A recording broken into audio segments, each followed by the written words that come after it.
I'm joined now by meteorologist Simone Thomas. Simone, it's another quiet Sunday, but I know you're looking at some potential rain coming our way. How soon could we see that make its way here to Little Rock? I think we have a little bit of time before the rain makes its way to Little Rock. In the meantime, between now and the rain, we are going to see increasing cloud cover. We've already started to see that this afternoon.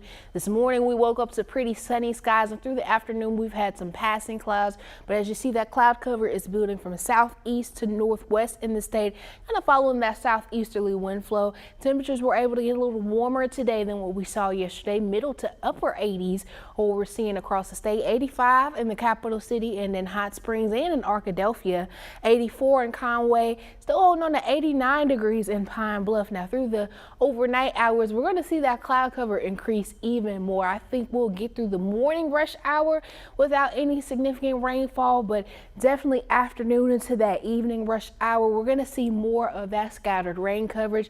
As you see though, tomorrow afternoon temperatures are a little bit cooler, a little bit lower, thanks to that additional cloud cover and rainfall. We'll talk more in detail about the upcoming week ahead in that 7-day outlook, so make sure you stick around.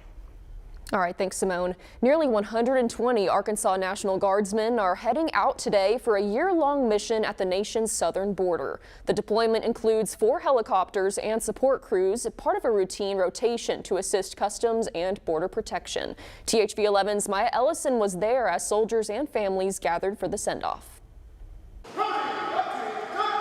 I often say it is a privilege and honor to wear the uniform, this uniform right here, but it is not without sacrifice.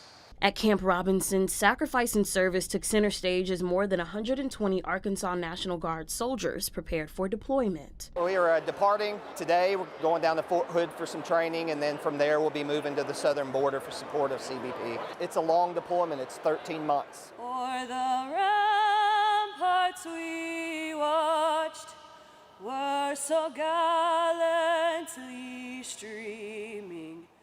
They'll join a task force of over 340 soldiers from across the country, from Oklahoma to Puerto Rico, united for one mission.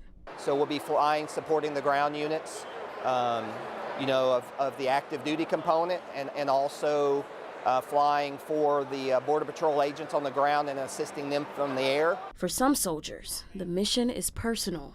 My dad was part service, retired, and I'm following in his footsteps. So before he passed away, he knew about me going, and so that's my why. I chose to join. I chose to serve the nation, and I've learned that we gotta do what we gotta do. It's just it's part of the job. But even with duty calling, saying goodbye never gets easier. It's tough to be gone from the family that long of a time. Lieutenant Jose Silva's done this before. This will be his 4th deployment. But for Lieutenant Brianna Jones, it's her first. I'm excited, but I'm also nervous for the simple fact that I am the S1 officer, so I will be leading soldiers. But at the same time, I'm excited and I'm ready to lead. Then the hardest part came. Families shared emotional farewells.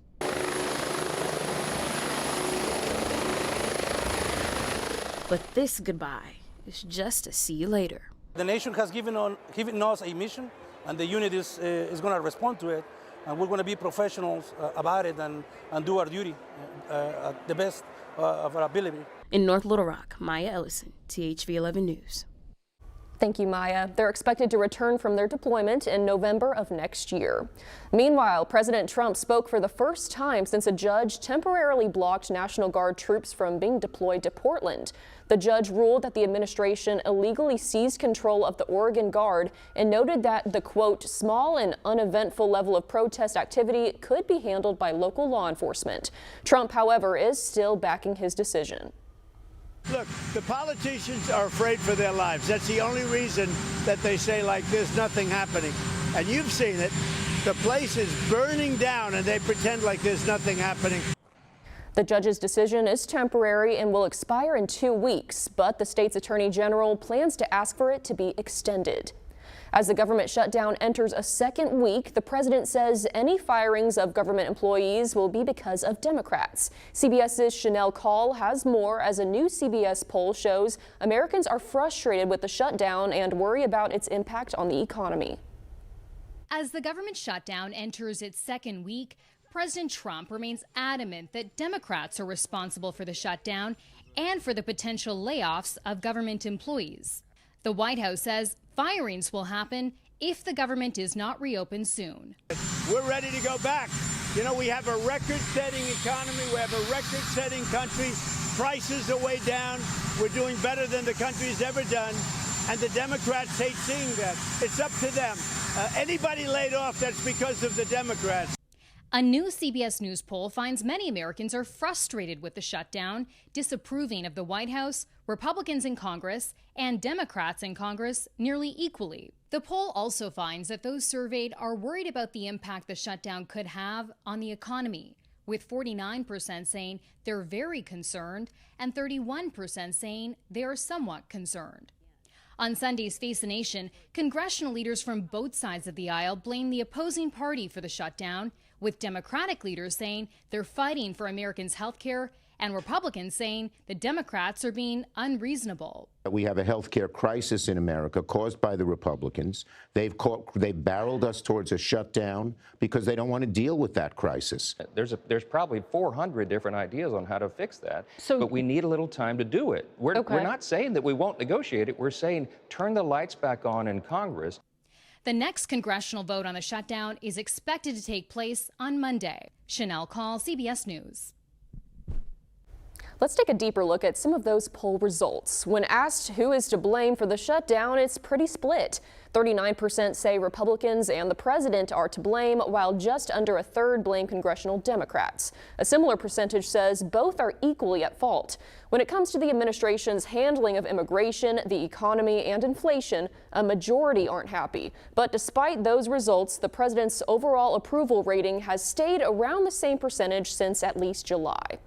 Late last month, we brought you the news of a missing 2-year-old allegedly abducted by his own aunt. Now, for the first time, the child's mother is sharing her story exclusively with THV11. And it's a situation Cheyenne Hutchinson of Jacksonville never thought she'd be in. Her 2-year-old son, Bryson, was taken by her sister, who was spending time with him in England, Arkansas, according to Police Chief Richard Friend. When authorities found where he was, Chief Friend and another officer drove to Texas to get him and bring him home. It was just so nice to just have him in my presence, and because I haven't slept that much that night because he was gone. Make sure to join us for that full story tonight at 10. A new way to fly west out of Little Rock is coming as Clinton National Airport adds another nonstop destination. Starting tomorrow, American Airlines will begin the service from Little Rock to Phoenix. The first flight will take off with a celebratory send-off at 7 a.m. and THV11's Journey Taylor will be there. So don't forget to tune in on THV11 and THV11 Plus.